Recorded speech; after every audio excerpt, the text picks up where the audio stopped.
55টা লাশ দেখছি, 30 জন কিভাবে মারা যায়। আমি একটা ফাউন্ডেশনের, আমার প্রত্যেকটা হসপিটালে আমার লোক আছে, সবাই বলতেছে একটু পর স্টুডেন্ট মারা যাচ্ছে, কই খবর কই? এখন কত হচ্ছে ভাইয়া, যখন উদ্ধার কাজ আমরা করি আমাদের নিজের হাতে আমরা বের করছি শত শত, ঠিক আছে, যেগুলো হচ্ছে আমাদের ভাই বোনই, আমাদের আত্মীয় স্বজন। এখানে আমরা এখনও শতাধিক লাশ খুঁজে পাচ্ছি না। আমাদের যখন বলছে ঢাকা মেডিকেল যাওয়ার জন্য লাশের জন্য, সেখানে একটা লাশের ইনফরমেশন ওনারা আমরা দিতে পারছে, সেটা হচ্ছে জুনাদের লাশ দিতে পারছে। জুনাদের লাশ ব্যক্তিগত ছাড়া এমন কোনো লাশ আমাদের তারা দিতে পারে নাই। এবং যমুনা টিভি যে নিউজগুলো দিচ্ছে সম্পূর্ণ ভুয়া নিউজ দিচ্ছে। আমাদের এলাকায় মারা গেছে 10 জন ছেলে এই পিসের সাইডেই, তাহলে আরো বাকিগুলো আছে, ওইগুলো লাশ কোথায় আপনি দেখাই। এই যে একজন বসুন্ধরা টিস্যু, অশুদ্ধতার বিরুদ্ধে এক বিন্দুও ছাড় নয়।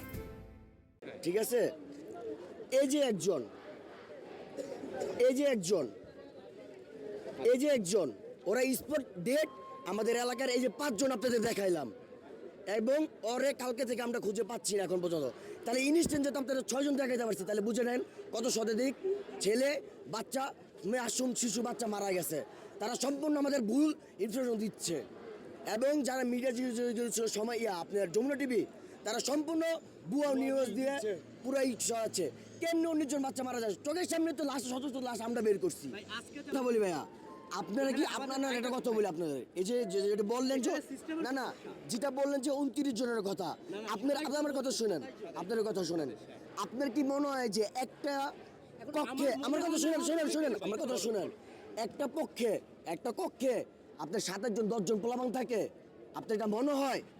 আপনার ডাইরেক্টলি প্রমাণে দেখাইলাম 5 জনের, ইনস্ট্যান্ট 5 জনের দেখাইলাম। তাহলে আরও শতাধিক বাচ্চা এখনো নিখোঁজ, যারা আমরা কালকে সারা ঢাকা মেডিকেল থেকে সব মেডিকেল খুঁজছি, কিন্তু পাইনি এই লাশগুলা। তো এই লাশগুলা কোথায়? এবং রাতের 1টার সময়, যেখানে 6টার সময় উদ্ধার কাজ সমাপ্তি করে দিছে, সেখানে রাতের 1টার পর কেন অ্যাম্বুলেন্স ঢুকবে? এখনো ঢুকতেছে। তাহলে জবাবটা কি রাত আমাদের কি দিবে? এখন আপনারা আসলে চাচ্ছেনটা কি? এখন আমাদের কথা হচ্ছে, বলার জায়গাটা কি? হ্যাঁ আমাদের কথা হচ্ছে যে এই নিখোঁজ বাচ্চাগুলো আছে এবং লাশগুলো আছে, এগুলো আমরা খুঁজে পাচ্ছি না। ওনাদের আমাদের তথ্য ইনফরমেশন দিচ্ছে না কতজন মারা গেছে এখনো, কিন্তু আমরা তো নিজের চোখে বাইর করছি, ওরা বাইর করছে, ও নিজেই দেখছে 57 জন প্রায়। তাহলে আরও শতাধিক লোক ভিতরে একদম সাইসে হয়ে গেছে, এবং ভিতরে শতাধিক ব্যাগ পড়ে আছে, আপনারা দেখতে যাইতে পারবেন। প্রায় 60-70টা ব্যাগ আমরা নিজেরা বের করছি। তাহলে এতগুলো ব্যাগ থাকাকালীন এগুলো কি কোথা থেকে আসছে? এমনও দেখছি বিল্ডিং এর ভিতরে যারা ক্লাস করতেছিল ওরা ওইভাবেই বসে আছে, তাদের বডি পুরো পুড়ে গেছে। ওইখানে কয়জন ছিল আপনাদের? আমাদের এক একটা সেকশনে 40 জন 50 জন করে স্টুডেন্ট, মানে রুম কয়টা হিসাব করেন। কিভাবে একজন বলে যে 27 জন মারা গেছে? ধরেন একটা ক্লাসই হয়েছে, এখানে 50 জন স্টুডেন্ট, কই? ক্লাস 3-4 এই ক্লাস থেকে একটা স্টুডেন্ট বেঁচে ফিরে নেয়, একটা স্টুডেন্ট।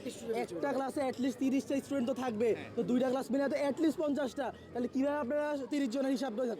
এটা বুঝান আমাকে। তার উপরে তারা বাচ্চা, তারা ট্রমাটাইজ, তারা প্যানিক খাইছে, তাদের তো ভয়। যখন আমরা বাচ্চাগুলো বের করতেছি তখন বলতেছিল ভাইয়া আমাকে বাঁচাও, আমার জ্বলতেছে। তখন যে সিচুয়েশন ভাই, আমরা যেহেতু বের করছি এটাই আমাদের অনেক। মানে আপনারা যেহেতু কালকে সরাসরি ছিলেন, জি। মানে